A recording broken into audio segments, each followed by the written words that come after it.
Evening மழை வேறு பெய்யுதுன்ட்டு டீக்கு என்ன ஈவினிங் ஸ்நாக்ஸ் பண்ணலான்னு யோசிச்சுட்டு இருந்தேன். சரி கஜ்ஜிரா பண்ணலான்னு ட்ரை பண்ணேன். எப்படி பண்ணுறோம் பார்க்கலாம்.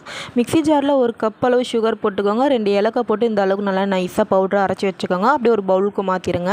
1/4 கப் அளவு காய்ச்சாத பால் ஊற்றிருக்கேன். 1/4 கப் அளவு ரீஃபண்ட் ஆயில் ஊற்றிருக்கேன்.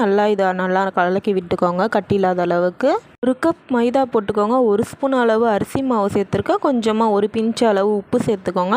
இது நல்லா கை வச்சு நல்லா இந்த மாதிரி கட்டி இல்லாத அளவுக்கு பிசைஞ்சு விட்டுக்கோங்க. இதெல்லாம் ஒன்று சேர்ந்து வந்த உடனே இந்த அளவுக்கு நல்லா பிசைஞ்சு விட்டதுக்கப்புறம் தட்டு போட்டு மூடி ஒரு 2 மணி நேரம் இதை நல்லா ஊற வச்சுருங்க. 2 மணி நேரம் கழித்து பார்த்திங்கன்னா கொஞ்சம் கட்டியாக இருக்கும். கையில் கொஞ்சமாக தண்ணி இந்த மாதிரி தொட்டுட்டு இந்த மாதிரி ரவுண்ட் ஷேப்பில் கொஞ்சமாக பிடிச்சி எடுத்துருக்கேன். உங்களுக்கு பெரிய ஷேப்பில் வேணாலும் நீங்கள் பெருசாக ரவுண்ட் பண்ணிக்கலாம். எண்ணெய் நல்லா சூடாகிட்டோன்னே இதை பொரித்து எடுத்துக்கோங்க. முக்கியமாக இதில் பொரிக்கும் போது ஹை ஃப்ளேமில் வச்சு பொரிக்கக்கூடாது. மீடியம் ஃப்ளேமில் வச்சுட்டு நல்லா இது வேகிற அளவுக்கு இந்த மாதிரி பொரித்து எடுக்கணும். அவ்வளோதான், நம்மளுடைய டீ கடை கஜ்ஜிரா ரெடி ஆகிடுச்சு. ட்ரை பண்ணி பாருங்கள், உண்மையாகவே சூப்பராக இருக்கும்.